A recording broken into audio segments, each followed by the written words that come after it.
혹시 그 장면 보셨는지 모르겠어요. 그 브라질과 16강전을 마치고 난 이후에 우리 손흥민 우리 주장이 대표팀 주장이 인터뷰 했던 거 바로 나와서 오자마자 했던 인터뷰 혹시 보셨는지 모르겠습니다. 기자가 포르투갈 경기와는 다르게 브라질 경기는 왜 이렇게 좀 무기력했냐 약간 이렇게 질문을 했어요. 그래 무슨 일이 있었던 거냐 대표팀에 약간 이렇게 이야기 물었습니다. 손흥민 선수는 막 인상을 이렇게 찌푸리면서 우리 선수들에게 그런 식으로 말하지 말라고.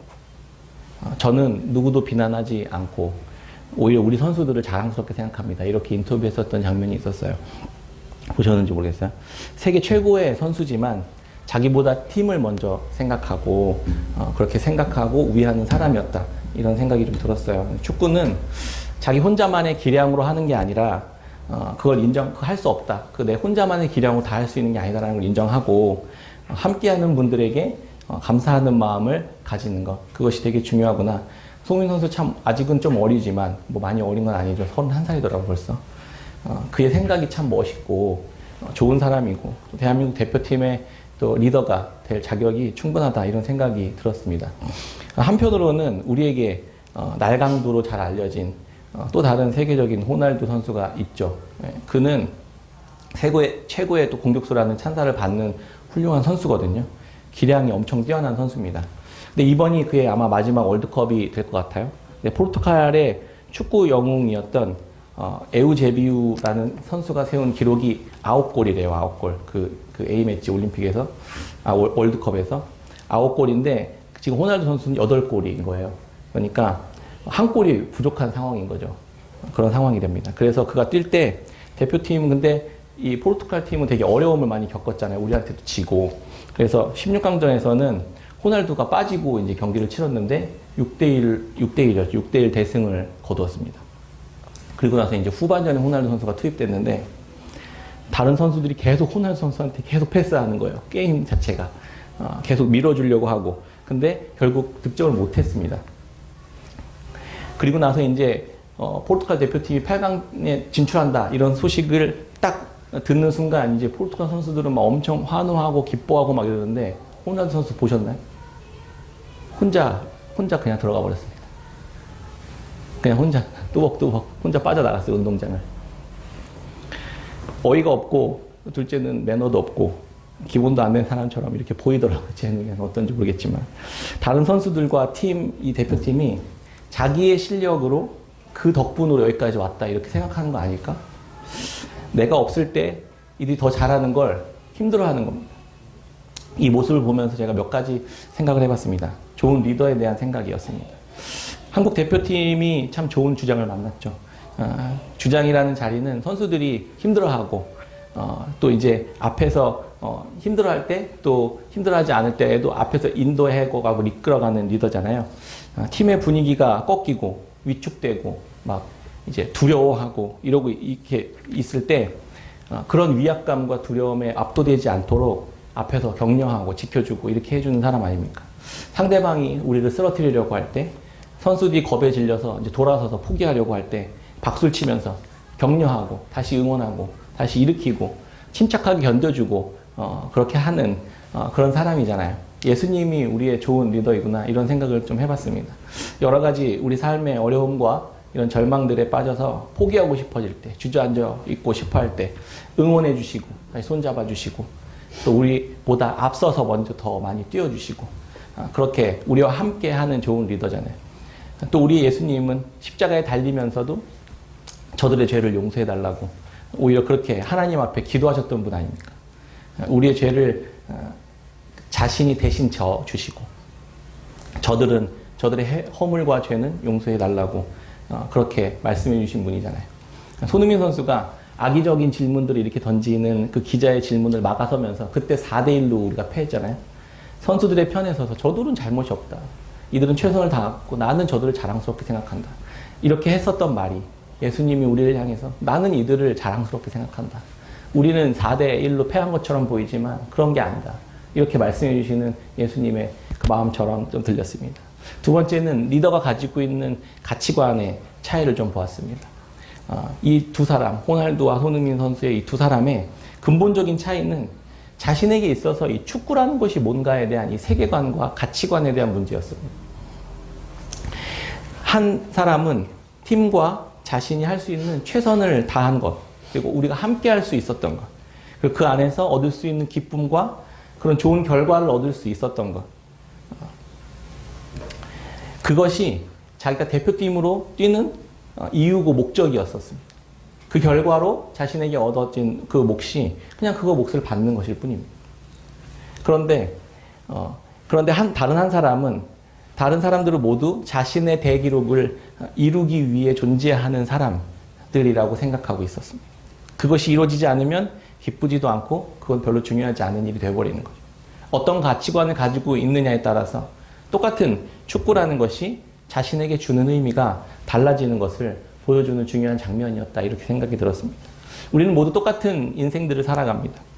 인생이라는 경기를 치를 때 어떤 가치관을 가지고 있느냐에 따라서 4대1로 패해도 영광스러울 수 있고 6대1로 이겨도 허무할 수 있는 것입니다.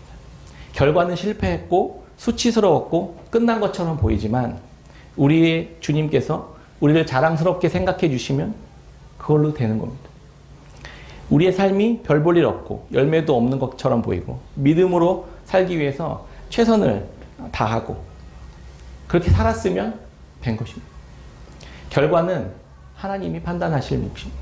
그리고 우리 주님은 우리를 그렇게 영광스럽게 자랑스럽게 여겨주실 것입니다. 그 판단의 기준은 우승을 했냐, 얼마나 많은 열매를 맺었냐가 아니라 믿음으로 인내하고 그것을 끝까지 견뎠느냐로 판단하실 것입니다. 인생에 대해 이런 복음이라는 세계관을 가지고 있어야 바른 삶을 살아갈 수 있는 것이구나, 이런 생각을 했습니다. 마지막으로 지혜에 대한 생각을 했습니다. 손흥민 선수는 참 지혜로운 방식을 선택했어요.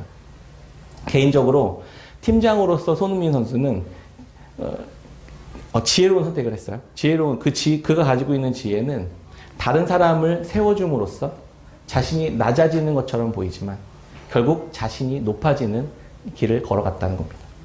손흥민 선수는 자신보다 객관적으로 실력이 사실 다 떨어지잖아요. 그런 다른 후배들을 높여주고 다른 이들의 약점을 덮어주는 그러한 불편한 선택을 했습니다. 그런데 모든 찬사는 다시 손흥민 선수에게 돌아옵니다. 자신 스스로가 높아져서 낮아져서 다른 이들을 높여주면서 자신이 높아지는 그런 지혜를 선택한 것입니다. 예수님은 창조주이시면서 또 피조물이면서 죄인된 인간의 육신을 입고 이 땅에 오셨습니다. 우리 앞에 서셔서 우리의 허물과 죄와 심판을 가로막으시고 자신이 모든 책임을 대신 지어주셨습니다.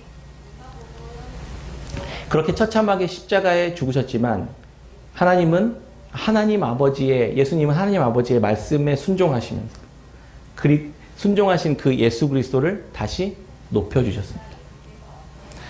공동체적으로는 또 대표팀 선수들은 최선을 다했습니다. 본선전에 들어가면서 16강전에서 좋은 결과를 얻었잖아요.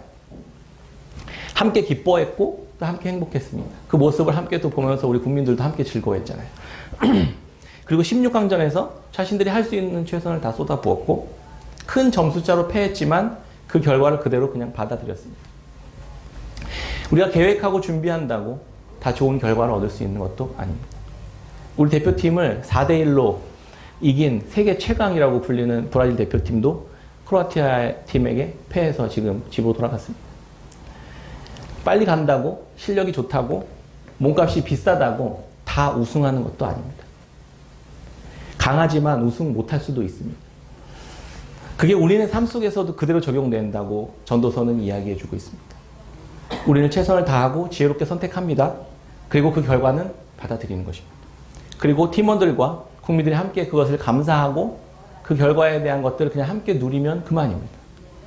그게 삶을 바르게 대하는 우리들의 태도이구나라는 생각을 조금 해보게 되었습니다. 예수 그리스도, 우리는 예수님의 길을 이렇게 걸어가는 자들입니다. 그것이 지혜라는 것을 믿는 자들입니다. 주께서 우리의 리더가 되어주시고 인도자 되어주셔서 말씀대로 그저 한 걸음 한 걸음 순종하며 우리 할 수 있는 최선을 다해드리고 그에 따른 결과를 주님 앞에서 받아들이면 되는 것입니다. 또 우리 안에서 누릴 것들은 누리고 감사할 것들은 감사하면서 그렇게 걸어가는 것이 인생의 여정이구나. 이런 것들을 생각해 보게 됩니다. 그게 지혜로운 삶입니다. 그것이 허무한 삶과 헛된 삶, 공허한 삶으로 끝날 수밖에 없는 우리네 삶이 영원하신 예수 그리스도와 연합하는 길이고 진리 대신 하나님과 오늘을 동행하는 그 믿음으로 걸어가는 지혜로운 삶이 되는 것입니다. 예수 그리스도 안에 우리 함께 거했으면 좋겠습니다. 그분의 말씀을 따라 그분의 선택을 따라 우리가 함께 그 선택들을 삶의 선택들을 해나갈 때 마지막 심판의 날에 죽음의 날에 해 아래에서의 삶이 끝나는 그 날에 하나님께서는 우리에게 선하다, 의롭다, 충성됐다, 내가 너희들 자랑스럽게 여긴다라고 말씀하실 것입니다. 이 복되고 아름답게 하시는 길을 우리가 함께 걸어가는 깨끗한 샘교 성도님들 되었으면 좋겠습니다. 설교 끝난 것 같죠? 이제 시작하는 거예요. 그러실 거라고 생각했어요. 이제 시작하는 거예요. 그러면 어떻게 하면 이 길을 이렇게 잘 걸어갈 수 있을까? 지혜로운 삶을 선택하면서 걸어갈 수 있을까? 조금 더 구체적으로 들여다보게 했으면 좋겠습니다. 우리는 우리에게 주어진 이 인생이라는 경기를 어떻게 하면 성공적으로 치를 수 있을지를 궁금해하는 자들입니다. 그래서 우리에게는 지혜가 필요합니다. 지혜서를 통해서 하나씩 우리는 배워가고 있는 중이잖아요. 좋은 리더이며 목자 되신 예수 그리스도를 우리가 만나는 것이고 바른 성경적인 가치관과 세계관을 가지고 우리 삶의 순간마다 순종하는 선택을 할 때 우리는 지혜로운 삶을 살 수 있게 되는 것입니다. 이 지혜의 말씀인 전도서는 시작과 끝을 이렇게 결론 짓습니다. 시작과 끝이 동일해요. 헛되고 헛되며 헛되고 헛되니 모든 것이 헛되도다. 1장 2절에서 이렇게 시작하거든요. 마지막 12장 8절에 보면 뒷부분에 헛되고 전도자가 이르되 헛되고 헛되도다. 모든 것이 헛되도다. 이렇게 하고 이제 앞뒤를 다 허무함과 헛됨으로 이제 마감을 하거든요. 우리들의 인생, 전도서 기자는 해 아래서의 삶인 우리의 인생이 다 허무하다, 헛되다, 안개 같다, 알 수 없다 이렇게 표현을 사용하면서 우리에게 이야기해줘요. 전도서는 그래서 헛됨으로 시작해서 헛됨으로 끝납니다. 왜 그러냐면 죽음 때문입니다. 우리 계속 반복해서 이야기했지만 결국 마주하게 될 이 죽음 때문에 세상에 변하지 않는 이 진리가 한 가지가 있다면 해 아래에서의 삶은 모두가 다 죽음을 만나게 된다는 사실을 기억하라는 것입니다. 계속 반복해서 전도자는 계속 이 이야기를 해줍니다. 그래서 인생은 모두 헛된 것이다 라는 사실이 진리가 됩니다. 죽음이 있기에 인생은 헛된 것입니다. 이것이 전도자가 말하는 변하지 않는 진리입니다. 잠언을 필사하다 한 가지 흥미로운 사실을 하나 묵상하게 됐습니다. 잠언 27장 7절에 보면 배부른 자는 꿀이라도 싫어하고 줄인 자에게는 쓴 것이라도 다니라. 배부른 자는 꿀이라도 싫어하고 줄인 자에게는 쓴 것이라도 다니라. 이게 필사하니까 이게 좀 이렇게 곰곰이 묵상이 되는 거예요. 꿀은 누구에게라도 좋은 것입니다. 달죠. 이거는 불변의 진리 아닙니까? 그런데 이 진리가 바뀔 수도 있다는 거예요. 왜요? 누군가에게는 꿀이 역겨운 것이 될 수도 있습니다. 누구에게 역겨운 게 될까요? 아무리 맛있고 달콤한 꿀이라도 목이 따뜻하게 배부른 자에게는 꿀이 먹기 싫은 것, 별로 맛없는 것, 별로 흥미없는 것이 됩니다. 거꾸로 반대로 아무리 맛이 없고 아무리 쓴 음식이라도 배가 골아서 너무 오랫동안 굶주려 있는 사람에게는 그것이 단 음식이 될 수 있다. 이렇게 이야기하는 것입니다. 여기서 말하는 것은 뭘까요? 진리가 우리가 진리라고 생각했었던 것이 상대적으로 많이 변한다는 거예요. 우리의 입장 때문에. 나의 입장과 상황과 형편에 따라서 명백한 진리라도 사실이 아닌 것처럼 느껴진다는 겁니다. 꿀의 달콤함과 음식의 쓴맛은 변하지 않는 진리입니다. 내가 어떤 상황에 놓여져 있는가에 따라서 이 사실이 다르게 느껴진다는 겁니다. 문제는 진리나 사실이 아니라 그것을 바라보고 해석하고 또 받아들이는 나의 입장과 상황이 어떤가를 그래서 제대로 이해할 수 있어야 된다는 겁니다.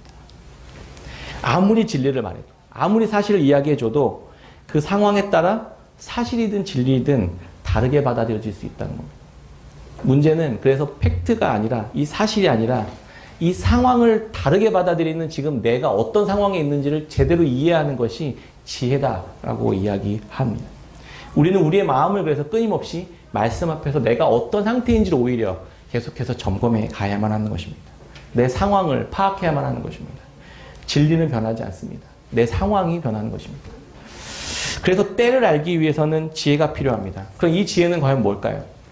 전도서 기자는 오랫동안 생활하면서 인생을 살아왔었던 많은 순간들을 경험했습니다. 아마도 고령의 나이인 것으로 파악돼요. 주변에서 벌어지는 많은 일들을 경험해 봤습니다. 그러면서 인생은 일정한 패턴대로 움직이지 않고 진리라는 것은 없는 것처럼 보인다고 이야기해 줍니다. 변하지 않는 사실이 딱 한 가지, 아까도 언급했지만 그 한 가지는 그냥 결국 죽음이라는 것을 향해 가고 있는 거다. 이거는 변하지 않고 나머지는 다 변한다는 것입니다. 인생은 그래서 허무한 것, 허무 아래에서 죽음의 날을 기다리면서 보내는 시간들이다라고 전도자는 이야기해 줍니다. 이 사실은 변하지 않습니다. 그런데 청년들에게는요, 이 사실이 다르게 느껴집니다. 더 많이 가져보려고 하고, 더 자기를 개발하려고 하고, 더 높이 올라가려고 부단히도 애를 씁니다. 그런데 살아가다 보면 종종 주변에서 죽음이라는 것을 우리가 자주 경험하잖아요. 나이가 들면 들수록 더 많이 경험하게 됩니다. 속상하고 슬프지만 청년들은 그걸 어떻게 받아들이냐면 나의 일은 아니라고 생각해요. 아직도 내게는 시간이 많이 남아있다. 아직도 내게는 이 건강이 계속 유지될 것이다. 아직도 나에게는 많은 기회들이 계속 열려있다고 생각하지 그것이 나의 일이라고 생각하지 않습니다. 진리가 나의 상황 때문에 제대로 받아들여지지 않고 있다는 겁니다. 그래서 전도서 기자는 계속 그 부분을 이야기해 줍니다. 저도 사실 그랬어요. 요즘은 제가 좀 시력이 떨어지는데 야간에 운전하려고 그러면 약간 침침한 경우들을 가끔씩 경험해요. 피곤해서 예전처럼 몇 날씩 밤을 못 셉니다. 저에게는 이런 시간이 안 올 줄 알았습니다. 죄송합니다. 어르신들 앞에서. 제가 그래서 어르신들 정말 대단하십니다. 정말 존경스럽습니다. 이런 시간들을 겪으면서 거기까지 또 가신 거 아닙니까? 청년 때에는 너도 나이 들어봐라. 근데 그 소리가 너무 듣기 싫었어요. 무슨 왜 꼰대처럼 자꾸 그런 소리 하나. 그냥 그랬는데 지금은 그게 참 다르게 들립니다. 요즘 젊은 친구들은 어른들의 말씀을 잘 들으려고 하지 않잖아요. 제가 청년 때에도 어른들이 아마 그렇게 생각하셨을 겁니다. 저를 바라보면서. 어른들이라고 모두가 다 지혜로운 것은 아닙니다. 그렇다고 해서 모든 어른들의 지혜를 다 듣지 않고 귀를 닫아버리면 그것은 지혜를 듣지 못하게 되기 때문에 자기에게 손해가 돼요.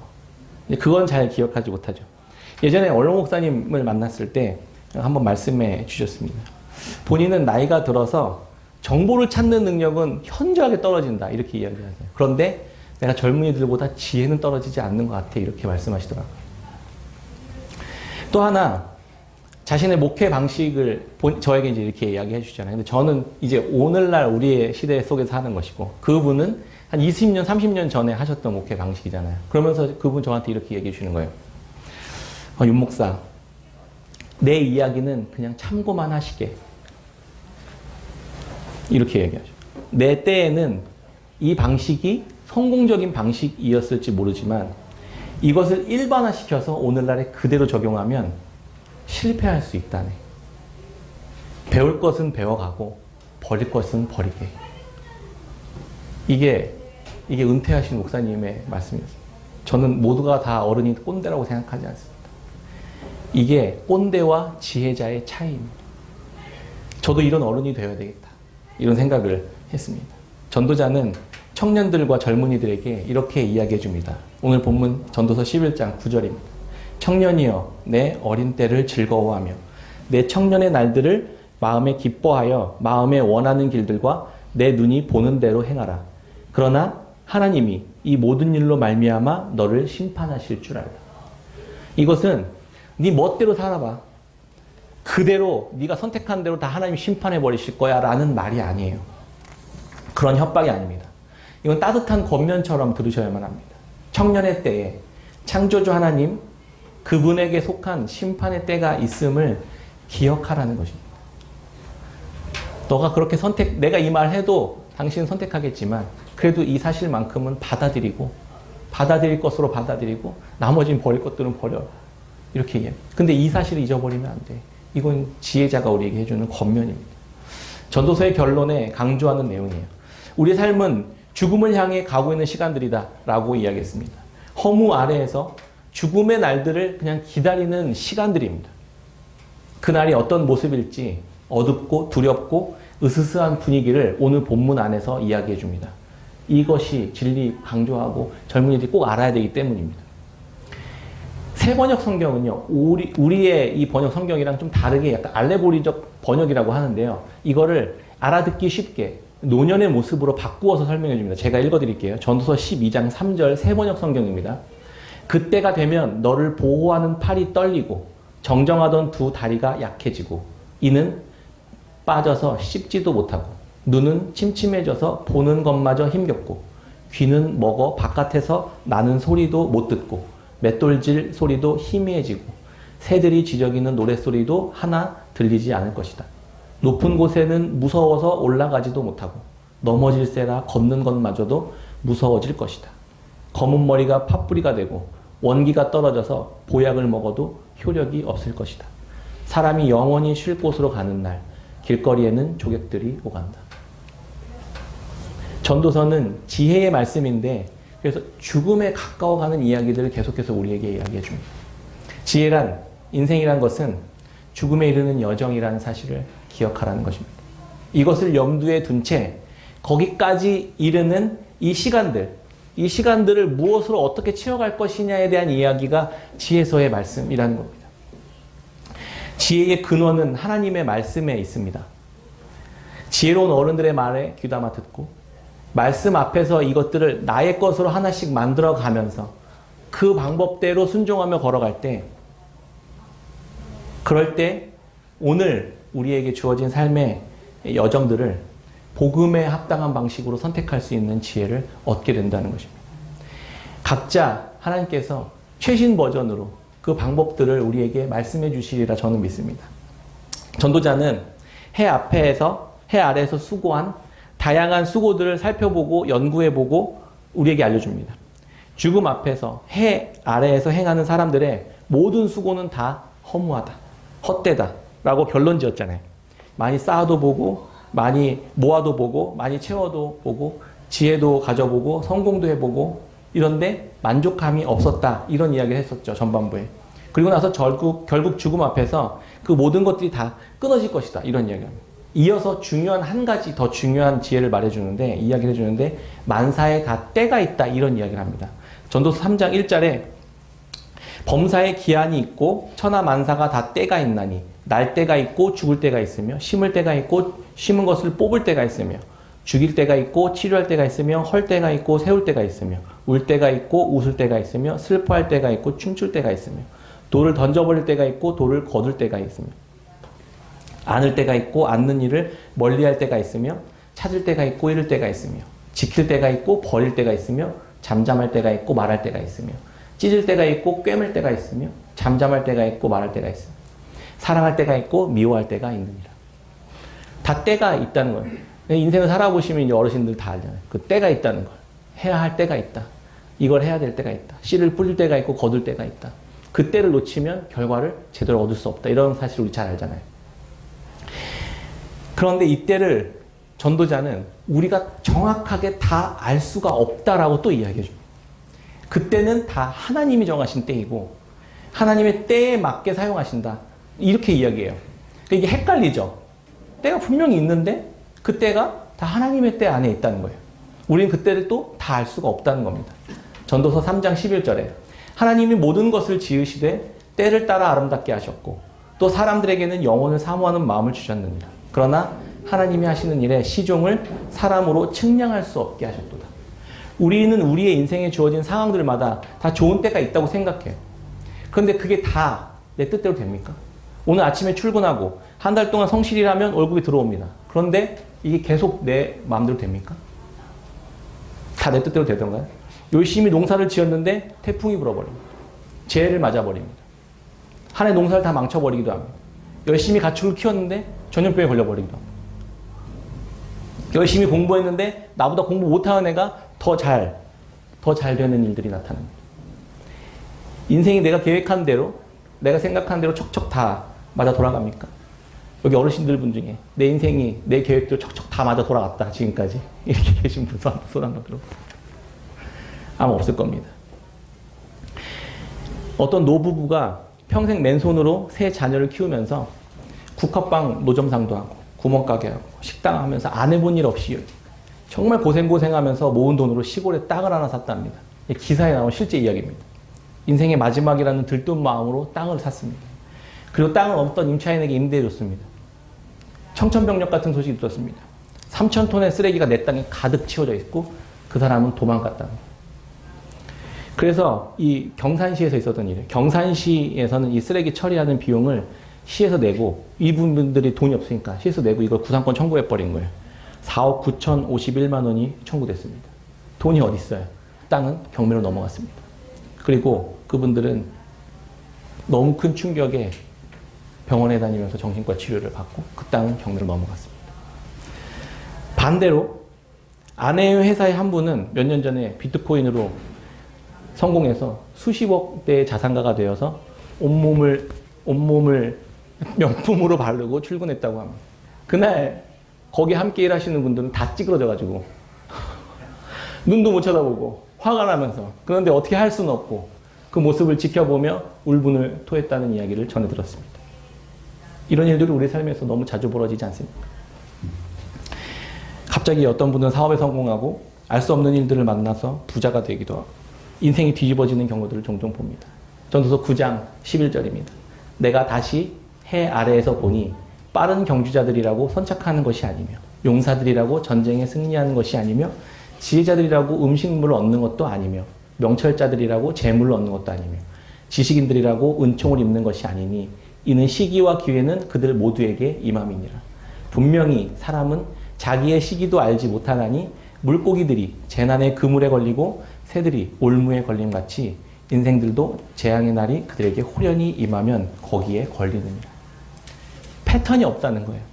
성공하는 것처럼 보이고 평탄한 삶을 사는 것 같다가도 한순간에 나락으로 떨어지기도 하고 지옥 같은 삶에 있다가도 언제 그랬냐는 듯이 평안한 삶 가운데 평화롭고 행복한 삶 가운데 놓여있는 시간들을 발견하게 되는 것이 각 인생을 사시면서 있지 않았습니까? 그런 날들이 있잖아요. 더 이상 소망이 없어 보이는 듯한 그런 실패한 인생, 그런 인생이 기쁨과 환희로 바뀌는 때가 있지 않습니까? 인생은 어떤 패턴이 없는 것 같아요. 때가 있는 것 같은데 그 때대로 한다고 해서 다 되는 것도 아니고 때론 확실하고 정확한 것 같지만 동시에 불확실하고 불투명하고 부조리하고 불합리하고 불공평한 것이 사실 이건 모순 같은 이야기예요. 그럼 우리는 어떻게 해야 됩니까? 인생은 헛되고 될 때도 있고 안 될 때도 있고 열심히 해봐야 될 때도 있고 안 될 때도 있고 그래서 손 놓고 있어야 됩니까? 그렇지 않습니다. 전도서는 이런 불확실성과 리스크로 가득한 삶이라고 하더라도 주어진 상황에서 최선의 선택을 하고 다가올 미래를 준비하고 대비하라고 말합니다. 사실 이 말은 아까도 얘기했지만 모순 같은 말이에요. 애초에 답이 없거나 틀린 문제를 내놓고 풀으라는 말처럼 들립니다. 그런데 이런 불확실성과 불합리와 허무로 가득한 세상을 지나갈 수 있는 길은 그냥 나름대로의 기준과 원칙을 가지고 그냥 묵묵히 살아가는 것 뿐입니다. 그럼에도 성실하고 정직하고 선하고 의롭게 땀 흘려 수고하라는 것입니다. 그리고 얻은 결과를 가지고 사랑하는 이들과 함께 누리면서 즐거워하면서 살아라는 겁니다. 인생 전체는 죽음 안에 놓여서 허무한 것이지만 그 중간중간에 누릴 수 있는 단비 같은 행복이 있다는 것을 전도서 말씀 묵상해 보시면 아마 아실 겁니다. 중간중간에 단비 같은 이야기들 해줘요. 그게 뭐냐면 9장 7절입니다. 너는 가서 기쁨으로 내 음식물을 먹고 즐거운 마음으로 내 포도주를 마실지어다. 이는 하나님이 내가 하는 일들을 벌써 기쁘게 받으셨습니다. 내 의복을 항상 희게 하며 내 머리의 향기름을 그치지 아니하도록 할지니라. 내 헛된 평생의 모든 날 곧 하나님이 해 아래에서 내게 주신 모든 헛된 날에 내가 사랑하는 아내와 함께 즐겁게 살지어다. 그것이 내가 평생에 해 아래에서 수고하고 얻은 내 몫이니라. 아멘. 인생이란 또다시 반복합니다. 죽음에 이르는 과정이고 죽음을 만나기 전까지 시간을 기다리는 것이라고 전도자는 이야기한다고 했습니다. 인생이란 죽음을 기다리는 시간입니다. 그 시간을 어떻게 하면서 보내야 될까요? 일단 첫 번째 기본적으로는 성실하게 살아가라는 겁니다. 그리고 사랑하는 이들과 함께 누리는 행복을 누리라는 것입니다.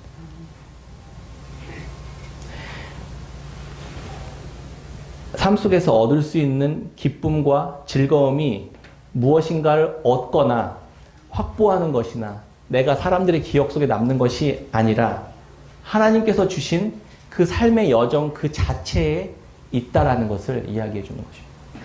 그 여정 안에서 할 수 있는 것, 그것을 하는 것이 우리에게 기본적인 태도입니다. 우리에게 주신 이 삶의 여정 자체가 하나님이 주신 선물로 받아들이라는 것을 전도서는 먼저 이야기해 줍니다. 지난주에 우연히 2019년도에 방영했었던 눈이 부시게라는 드라마를 이렇게 짧은 걸 봤어요. 혹시 보신 분 계신가요? 많은 분들이 이게 자기 인생 드라마다, 최고의 인생 드라마다 이렇게 이야기할 만큼 감동적이었던 드라마였던 것 같아요. 그 주인공인 이 김혜자 씨의 마지막 대사가 나옵니다, 거기에. 그녀는 기억을 잃어가는 알츠하이머에 걸려왔습니다. 그래서 젊은 시절에 그녀는 억울하게 남편을 잃게 되고, 교통사고로 자녀의 다리가 이제 절단되는 그런 불행한 일들이 겪습니다. 그러면서 그 자녀가 위축되고 숨어있지 못하도록 계속 고되게, 혹하게, 독하게 이렇게 키워내는 장면들이 이렇게 저는 좀 보았고, 마지막에 남편을 고문하고 그 죽인 사람을 용서하는 그런 모습들을 또 보여줍니다. 인생의 다양한 우여곡절들을 지나면서 그 김혜자 씨가 마지막에 이제 하는 고백, 그 시 한 편이 등장합니다. 제가 읽어드릴게요. 내 삶은 때론 불행했고 때론 행복했습니다. 삶이 한낱 꿈에 불과하다지만 그럼에도 살아서 좋았습니다. 새벽에 쨍한 차가운 공기, 꽃이 피기 전 부는 달큰한 바람, 해질 무렵 우러나는 노을의 냄새, 어느 하루 눈부시지 않은 날이 없었습니다. 지금 삶이 힘든 당신, 이 세상에 태어난 이상 당신은 이 모든 걸 매일 누릴 자격이 있습니다. 대단하지 않은 하루가 지나고 또 별거 아닌 하루가 온다 해도 인생은 살 가치가 있습니다. 후회만 가득한 과거와 불안하기만 한 미래 때문에 지금을 망치지 마세요. 오늘을 살아가세요. 눈이 부시게. 당신은 그럴 자격이 있습니다. 누군가의 엄마였고 누이였고 딸이었고 나였을 그대에게. 이렇게 이야기하고 드라마가 마무리됩니다. 많은 분들이 이게 삶에 대한 이렇게 스토리를 이렇게 정서적으로 이렇게 받으면서 본인의 삶과 이렇게 오버랩되면서 많이 감동을 받았던 것 같아요.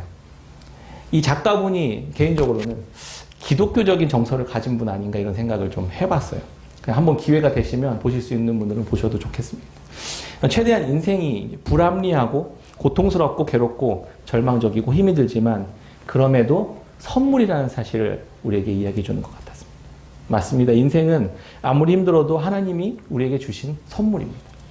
그것을 볼 수 있다면 아까 꿀 이야기처럼 그건 선물이라는 사실은 변하지 않는데 나의 어떠한 관점이 그것을 선물로 받아들이지 못하고 있는 것은 아닌지 한번 생각해 보시면 좋겠습니다. 하나님은 우리에게 그 인생은 선물이었다고 우리에게 계속 이야기해 주고 있는 것입니다. 인생을 조금 다르게 그렇게 되면 대할 수 있을 것입니다. 보통 사람들은 여기까지입니다. 여기서 그러면서 제가 설교를 마무리하면 다를 게 없냐? 우리 예수님 믿는 사람들이 그럼 다른 사람들의 인생을 대하는 태도가 다른 게 뭐가 되냐고요. 그래서 좀 더 말씀을 들여다봤습니다. 그러면 또 다른 무언가 하나는 뭘까? 전도서 12장 13절입니다.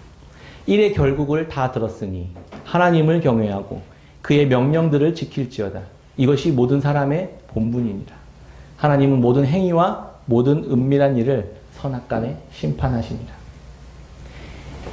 심판, 종말, 이것을 인식하는 사람들입니다. 전도자의 결론은 첫 번째 방법과 동일합니다.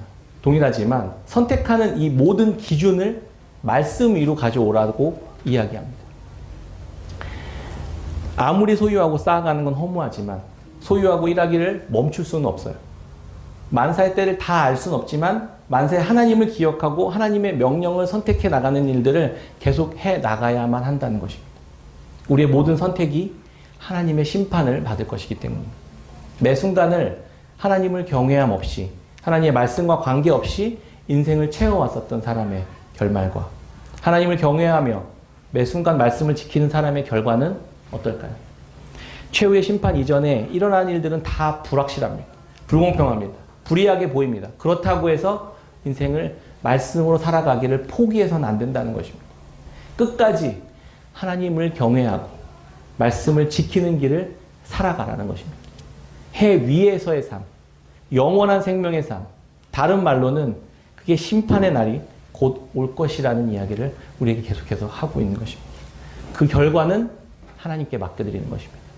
우리가 아무리 선한 일을 한다고 해도 그게 우리가 생각하는 유익한 결과로 돌아오지 않을 수 있습니다. 그래도 포기하지 말고 가라는 것입니다. 왜요? 그 심판의 날이 있기 때문이라는 것입니다. 하나님께서 인생의 여정 그 자체를 우리에게 선물로 주셨다면 하나님의 말씀을 따라 그분의 방식대로 우리의 여정을 마무리하는 것이 그것이 하나님 앞에서 가장 큰 의미가 된다는 걸 이야기해 줍니다. 성경은 많은 주인공들이 이렇게 살았음을 이야기해 줍니다. 그 중에서 저는 대표적으로 이 말씀을 묵상하면서 노아가 생각났습니다. 노아. 창세기 6장에 보면 노아의 이야기가 나옵니다. 온 땅이 포악해 하나님이 이 땅을 심판하기로 선포하십니다. 노아는 하나님의 말씀대로 방주 제작에 들어갑니다. 방주의 제작 기간은 이렇게 나이를 따져보니까 최소 80년에서 120년 정도 걸렸습니다. 방주 짓는데. 그때 당시에 그 정도 규모의 방주가 필요한 역사적 사례가 없었거든요. 그러니까 사람들은 노아를 보면서 무슨 생각을 했을까요? 미쳤다고 하는 거죠. 미쳤다. 근데 노아는 방주를 짓습니다. 가족들 8명 데리고. 그리고 이렇게 묵묵히 그 시간을 견딥니다. 그리고 그렇게 심판의 날이 다가옵니다. 다가오고 100년이라는 시간을 하나님은 기다리시고 노아는 그 시간을 방주를 짓는 하나님의 말씀에 순종하는 방주를 짓는 시간으로 채워간 것입니다. 결과는 어떻게 됐을까요? 우리는 잘 아시겠지만 부자나 가난한 자나 지혜자나 높은 자나 힘이 센 자나 의로운 자나 할 것 없이 모두 온 땅을 뒤덮을 홍수라는 심판 앞에 다 맞이하게 됩니다. 거기에서 8명, 하나님의 말씀에 온전히 순종했었던 노아와 그 가족들 8명만 구원을 받게 된 것입니다. 우리 인생의 여정이 이런 거 아닐까 싶었습니다. 예수 그리스도를 믿는 자는 우리가 올라탈 구원의 방주를 만드는 인생으로 채워가야만 하는 것입니다. 심판의 날이 분명히 임함을 알고 오늘을 말씀으로 순종하면서 하루하루 살아갈 때 그게 100년 동안 방주를 짓는 느낌이라니까요. 그렇게 살아갈 때 죽음의 날, 심판의 날 예수 그리스도께서 다시 오시는 그날에 우리는 구원이라는 열매를 얻게 될 것입니다. 그 전까지는 불확실하고 때로는 실패하고 가난하고 성공하고 부해지는 것은 사실 큰 의미가 없습니다. 여호와를 경외하고 그분의 말씀을 계속해서 이어가는 것입니다. 그리고 그 결과를 하나님께 부탁드리는 것입니다.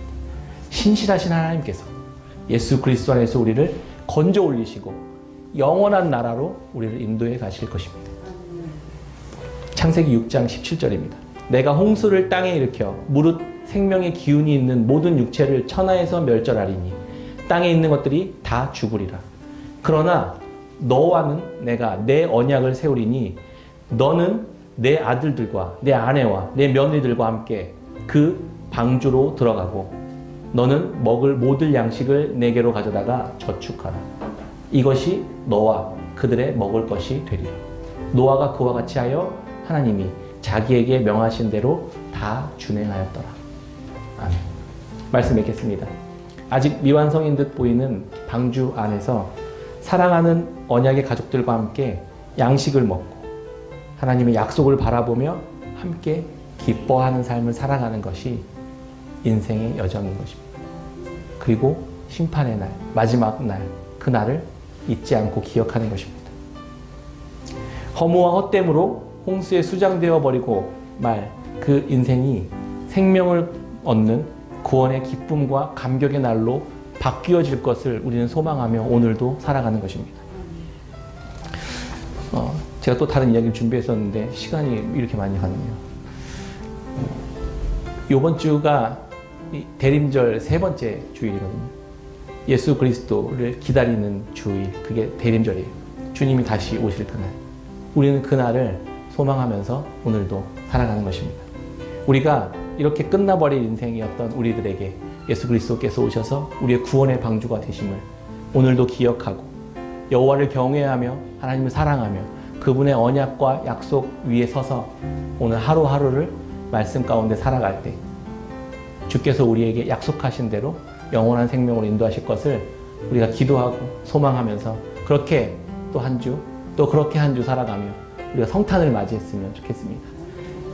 그렇게 우리 안에 하나님에 대한 소망으로 충만해지고 하나님의 말씀이 우리 삶에 드러나는 일들이 계속해서 일어나는 깨끗한 생명교회 성도님들의 삶이 다 되시기를 주의 이름으로 축원합니다. 아멘.